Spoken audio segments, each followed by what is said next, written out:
नमस्कार, मैं साकेत कुमार। आप नवभारत टाइम्स देख रहे हैं। कैलाशपति मिश्र की जन्म शताब्दी समारोह में जेपी नड्डा बिहार आते हैं, लेकिन अब इसके ऊपर सियासत तेज हो चुकी है। महागठबंधन के नेता कह रहे हैं कि जब जब जेपी नड्डा हो या अमित शाह हो बिहार आते हैं, महागठबंधन को फायदा मिलता है। अब इसी के ऊपर बातचीत करने के लिए बीजेपी विधायक हरिभूषण ठाकुर बचौल है। कह रहे हैं कि अमित शाह आए चाहे जेपी नड्डा आए, फायदा तो महागठबंधन को ही मिलने वाला है। कौन चीज का फायदा मिला है? महागठबंधन जब से बनी है 3 गो विधानसभा का चुनाव हुआ है, जी 2 गो हम जीते हैं। मोकामा में भी 64,000 वोट आया है। तो मनमोदक देखिए, ये लोग अनराल है और जमीनी हकीकत नहीं बुझ रहा है, पटने से देख रहा है। जी, आने दीजिए समय। तो ग्राउंड पे नहीं उतर रहे हैं ये लोग। नहीं उतर रहा है। भारतीय जनता पार्टी का कार्यकर्ता बूथ पर ललकारा दे रहा है और ये लोग पटने में मस्त हैं। समय आने दीजिए, खाता नहीं खुलेगा बिहार में। बचौल जी, एक तरह से जहां जेपी नड्डा बिहार आए थे वो परिवारवाद, भ्रष्टाचार और तुष्टीकरण की राजनीति की बात करें, तो वही अब महागठबंधन के जो नेता हैं वो ठीक इसके उलट बात कर रहे हैं। कह रहे हैं कि बीजेपी जो है वो तो गरीबों के लिए सोचती ही नहीं है। तो गांधी मैदान में मंच लगावे कि गरीबों के लिए भारतीय जनता पार्टी सोचती है कि ये लोग सोचते हैं गरीब के गरीब करके और सब अमीर हो गए, मोटा गया, खा खा करके, लूट करके, भ्रष्टाचार करके।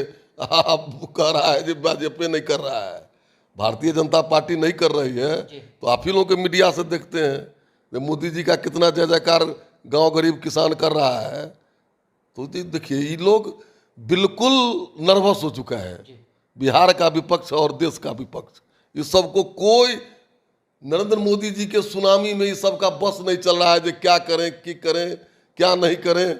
कैसे कहता था कि रैली करेंगे भोपाल में, कहाँ गया भोपाल का रैली? संयोजक बनेंगे नीतीश जी, कहाँ गए संयोजक? वो कमिटी बनी थी, कहाँ चला गया कमिटी? मीटिंगों होता है, मीटिंगों होता है। मतलब इंडिया गठबंधन इस बार टिकने वाला नहीं है। इंडी गठबंधन कहिए, इंडी गठबंधन का इंड हो जाएगा।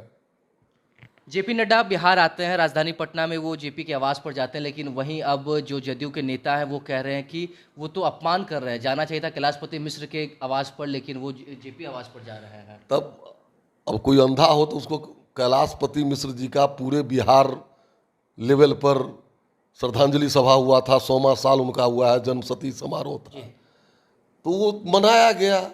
हजारों कार्यकर्ता एक कॉल पर आ गए। देखे हुईगा कि बाहर भीतर सब भरा हुआ था। तो बोलने के लिए कुछ बोले, वो भी अपने किसी नेता का इतना बड़ा श्रद्धांजलि सभा कर न लें तब न कुछ कहेंगे। तो लोग तो है नहीं, वो भी कर रहे हैं कार्यक्रम, हम भी कार्यक्रम करते हैं। आप जरा देख लीजिए किसमें लोग रहता है ज़्यादा, किसकी सक्रियता है बूथ लेवल पर। भारतीय जनता पार्टी की गतिविधियों के सामने किसी राजनीतिक दल का कोई गतिविधि चल रहा है बिहार में? समीकरण बनाने में लगे हुए हैं, तुष्टीकरण करने में लगे हुए हैं। आने दीजिए समय, सब देख लीजिएगा। बचौल जी, एक बात लगातार आप इन दिनों उठा रहे हैं, कह रहे हैं कि हिंदू जो वो प्रताड़ित हो रहे हैं, बिहार को हिंदू राज्य बनाने की बात कर रहे हैं, ऐसी मांग निश्चित रूप से वोट के लालच में ये लोग तुष्टीकरण की नीति के तहत, अब गांव में गरीबों को घर रहने के लिए घर नहीं है, लेकिन 10-10 एकड़ जमीन आप कब्रिस्तान में बिहार सरकार का घेर दिए बिना कोई कागज पत्तर का। क्या यह अन्याय है कि नहीं अन्याय है? आप 40-50 घर हैं मुसलमान भाई, अब 12 एकड़ जमीन श्मशान में घरवा दिए बिहार सरकार का, कब्रिस्तान में घरवा दिए। आखिर क्या है? ये तुष्टीकरण नीति नहीं है और हिंदुओं को दबाया नहीं जा रहा है, तो क्या है? लव जिहाद, धर्मांतरण सब हो रहा है। देखिए गांव भर में। बनाइएगा आप हिंदू राज, समय आएगा बता देंगे। तो देखा आपने जिस तरीके से जेपी नड्डा बिहार आए थे, इसे लेकर तो सियासत तेज है ही। साथ ही साथ बीजेपी विधायक हरिभूषण ठाकुर बचौल अब कह रहे हैं कि हिंदू प्रताड़ित हो रहे हैं, बिहार को हिंदू राज्य बनाने की बात है। और इन्होंने कह दिया समय जब आएगा, बस समय का इंतजार कीजिए, बिहार हिंदू राज्य बनेगा। फिलहाल इस खबर में इतना ही। नवभारत टाइम्स के साथ बने रहे। पटना से साकेत कुमार।